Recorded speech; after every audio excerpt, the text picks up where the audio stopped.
আলাইকুম, কেমন আছেন সবাই? পিরুর বিশ্বে আপনাদের সবাইকে জানাই স্বাগত। আজ বুধবার, এখন বাজে সন্ধ্যে 6টা আর চলছে আমাদের ফুচকা পার্টির আয়োজন। এখন আছি আমি আমার বাপের বাড়িতে। আমার ভাই এসছে আজ 5 বছর পর দেশে। ভাই থাকে মদিনায় কর্মসূত্রে ফ্যামিলিকে নিয়ে। তো 5 বছর পরে ভাই এসছে। ওর ওয়াইফ এসে ঘুরে গেছে আগে, তো ও আসতে পারেনি, ছুটি পায়নি, তাই তো এখন ছুটি পেয়েছে, এখন ছুটিতে এসছে ও বাড়িতে। তো ওর সঙ্গে দেখা করতে এসেছি আমি। আর আজকে আমি ফুচকা বানাচ্ছি। আজকের ট্রিটটা আমাদের 2 বোনের তরফ থেকে, আমার ভাই আর আমার ভাইয়ের বউর জন্যে। আপনারা তো জানেনই, মা বাবা নতুন ফ্ল্যাটে শিফট করেছে। আপনাদের আগে দেখিয়েছিলাম, ফ্ল্যাটে যখন কাজ হচ্ছিল বলেছিলাম যে ফ্ল্যাটটা একবার তৈরি হয়ে যাক, সমস্ত কিছু গুছানো হয়ে যাক, তখন আপনাদের একবার হোম ট্যুর দেব। তো চলুন আজকে আপনাদের ফ্ল্যাটটা ঘুরিয়ে দেখাই। আমি ফ্ল্যাটের ভিডিওটা আগেই রেকর্ড করে রেখেছিলাম, সেটাই এর সঙ্গে অ্যাড করে দিচ্ছি। আপনারা দেখুন তাহলে ফ্ল্যাটটা কেমন হয়েছে। এই যে নেম প্লেট, এটা আমার বাবার নাম, এখানে ফ্ল্যাট নাম্বার রয়েছে এখানে। এটা মেন এন্ট্রান্স, মেন ডোর, এটা মেন দরজাটা খুলে দিলেই এটা হচ্ছে ড্রয়িং রুম।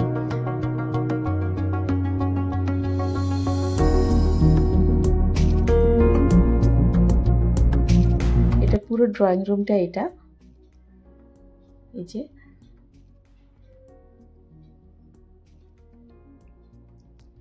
এখানে রুমগুলো রয়েছে, 2টো রুম, বাথরুম, কিচেন এদিকটা রয়েছে, আর এদিকটা রয়েছে মা বাবার রুম, মানে মাস্টার বেডরুম। মাস্টার বেডরুমের সঙ্গে রয়েছে একটা ব্যালকনি, যেখানে দেখছেন পর্দা টাঙানো রয়েছে, ওটা একটা ব্যালকনি।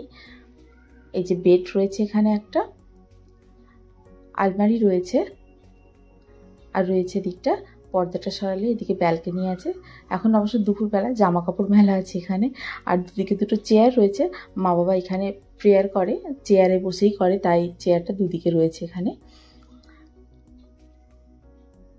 এখানে রয়েছে একটা toilet room, attach toilet room রয়েছে এখানে। এই যেটা টয়লেট রুম আছে। এবারে চলুন বাকি রুমগুলোর দিকে যাওয়া যাক। এই যে এটাই ড্রয়িং রুম হয়ে গেল। এবার ড্রয়িং রুমের পাশে একটা স্টোর রুম আছে এখানে। স্টোর রুমটা এখনও দেখানো সম্ভব নয়, কেননা স্টোর রুমে প্রচুর জিনিসপত্র স্টোর করে রাখা আছে। এই যে এটা হচ্ছে ডাইনিং স্পেসটা, ডাইনিং টেবিলটা এখানেই পাতা আছে। ডাইনিং টেবিলের সামনের দিকেই আছে কিচেন রুম। কিচেন রুমটা পরে দেখাচ্ছি আমি। এটা হচ্ছে মাঝের একটা রুম।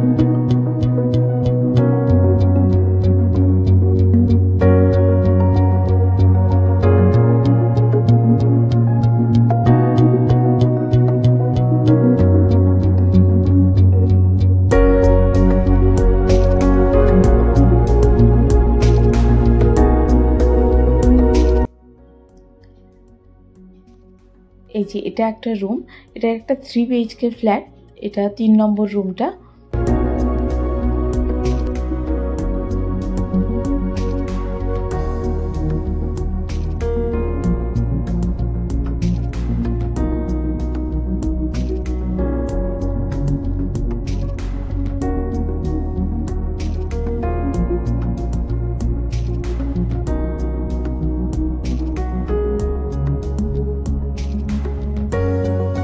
এই যে ডাইনিং স্পেসের পাশ দিয়ে, ডাইনিং টেবিলের পাশ থেকে, ডাইনিং টেবিলের অপোজিটেই রয়েছে এখানে কিচেনটা। এই যে টুলটা দেখছেন, এটা মা বসে রান্না করে। কিচেনটা একটু অন্য রকমের তৈরি করা হয়েছে। এটা আমার আইডিয়া দিয়ে আমি তৈরি করেছি, কেননা মা খুব বেশিক্ষণ দাঁড়িয়ে রান্না করতে পারে না। বাড়িতে তো মা বাবাই থাকে, ভাই আর ভাইয়ের বউ থাকে না, দেশে বিদেশে থাকে ওরা। তো মাকেই রান্নাবান্নাটা করতে হয়। বাকি কাজ হেল্পিং হ্যান্ড আছে, করে দিয়ে যায়, তবে মা রান্না বান্নাটা নিজে করে।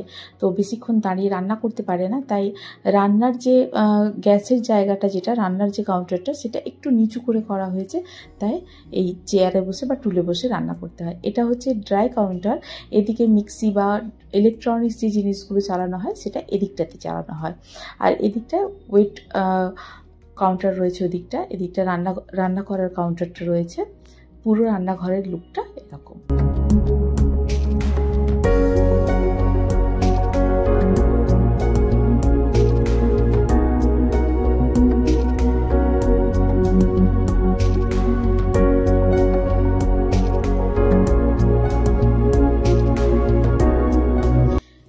পুরো হোম ট্যুরটা আপনাদের দিয়ে দিলাম আমি। খুব বিশাল বড় ঘর নয়, এইটুকুই ঘর যতটা দেখলেন।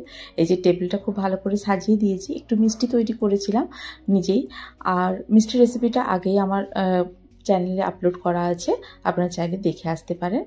আর এটা হচ্ছে ফুচকার সমস্ত কিছু সাজিয়ে দিয়েছি। আর এই যে গিফটটা, এটা আমরা দুই বোন মিলে আমার ভাইয়ের বউকে দিলাম। আর এই যে আমার বোন ভিডিও কলে আছে, ও বলছে দেখ আমিও তোদের সঙ্গে আছি। এই যে আমার বোন, ও থাকে এখন বেলজিয়ামে, ওখান থেকে আমাদের সঙ্গে জয়েন করছে। এই যে ভাই আর ভাইয়ের বউকে বসিয়ে দিয়েছি, এবার বললাম যে বস তোরা, তোদের জন্যই আয়োজন করলাম আমরা। মাকে বললাম ওদের একটু মিষ্টি মুখ করিয়ে দাও, মিষ্টি তৈরি করেছিলাম আমি। তো মা ওদের মিষ্টি মুখ করাতে যাচ্ছে।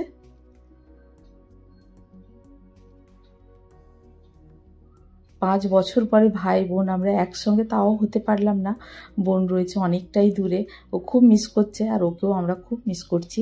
এই যে ভাইয়ের বউয়ের জন্য আমরা একটা ডালা সাজিয়েছিলাম, এটা ওকে দিলাম দুই বোন মিলে। এই যে ফুচকা খাওয়া দাওয়ার পরে টেবিলের অবস্থাটা দেখুন, এই হচ্ছে টেবিলের অবস্থা। আমরা জমিয়ে ফুচকা খেলাম আজকের।